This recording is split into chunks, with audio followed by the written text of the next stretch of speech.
نبی صلی اللہ علیہ وسلم نے ارشاد فرمایا، عزت اللہ رب العالمین کا اظہار ہے اور بڑائی اس کی چادر ہے۔ اللہ تعالیٰ فرماتے ہیں، تو جو کوئی مجھ سے یہ چھیننے کی کوشش کرے گا اسے میں عذاب میں مبتلا کر دوں گا۔ مسلم کتاب البر والصلہ۔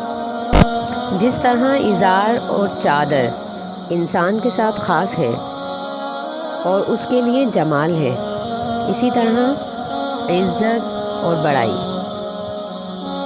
اللہ تعالیٰ کے لیے عظمت و جمال اور جلال ہے۔